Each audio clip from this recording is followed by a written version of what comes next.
What's quack-a-lackin', everybody? My name's Clones, and on February 23rd, we're getting a giant update to all the weapons in Call of Duty World War II, and I just want to make this video to let you know what to expect. The first thing, and probably the biggest thing, people have been asking for this for the longest time, and it's only like 4 months into the game life cycle, we're finally getting it.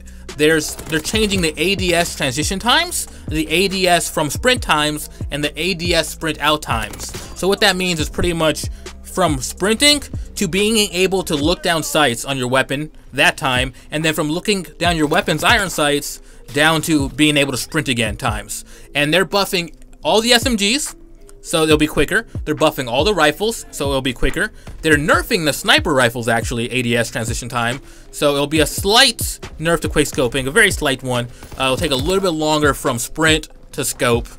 That makes sense because there is a scope on the gun. And LMGs are also being buffed ADS time. So pretty much every category of weapons is being buffed to make it quicker to aim down sights. Besides shotguns and snipers, these snipers are being nerfed. Next up, we have individual weapons. First up, we have the MP40. It's getting a buffed recoil in an effort to make it more competitive with the other SMGs, mainly on par with the PPS-8. So you should see the MP40 more often in competitive Call of Duty if you're into that. Next up is the FG42 is getting a nerfed fire rate so that the damage output is more like the other assault rifles in the game. That way the FG42 isn't miles above or better than all the other weapons. It's getting nerfed. Next up is the the SVT40 is getting a buffed recoil to make it more manageable to shoot down range. It's going to make it closer to the M1 Grand. It's also getting a nerfed hip fire spread to make it more like the M1 Grand as well. To kind of decrease how often you can get close range kills with it, because it is a longer range weapon. So they're pretty much making SVT more comparable to the other rifles, which I appreciate. The M1A1 is getting a buffed fire rate to make it more competitive. Again, just to make it more like the other rifles. They're making everything more balanced, so there isn't any standout weapons, which I kind of agree with. The Gruer 43 is getting a buffed fire rate in an effort to make it more competitive, once again, with the other rifles. It's slightly faster than the M1A1 with the new fire rate.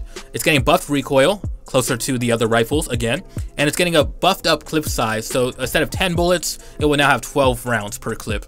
So, you know, there's a nice little bonus as well. So pretty much, to sum that all up, they're making everything more competitive with each other in the same class. So all the rifles will be more closer to the rifles.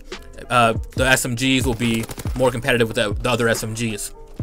Next up, we have the M30 low waffle drilling, or the double barrel shotgun. It's getting a buffed damage per pellet to be on par with the sawed-off shotgun. So if you don't know, last update they buffed the sawed-off shotgun, but not the double barrel, which was really weird. So they're finally making up for their mistake. They are buffing the double barrel as well. The buffed shotgun damage, they're buffing shotgun damage range, so it'll do more range at a distance. So now it's more feasible to finish off an opponent who didn't die from a rifle bullet, so you can swap really quickly.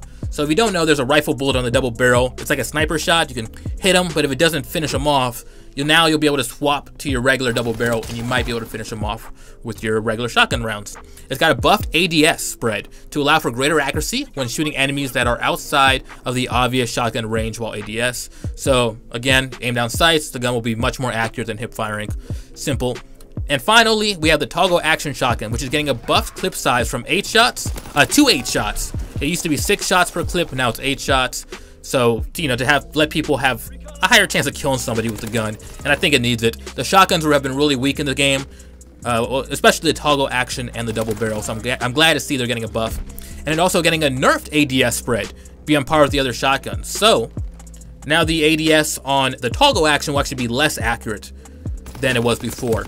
The only shotgun I think is still higher than it is the combat shotgun.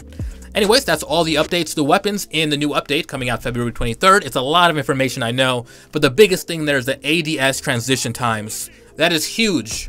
A huge update, and it might make Call of Duty World War II more fun to me in particular, because that's an issue I do have with the game, and it's good to see they're actually fixing things already. This new guy, man, he's already putting in work. I don't know if this is the new guy's thing, or they've probably been working on this for a while, to be honest. But anyways, if you enjoyed the video, make sure to leave a like and subscribe for more content like this. I love you all. Bye, everybody.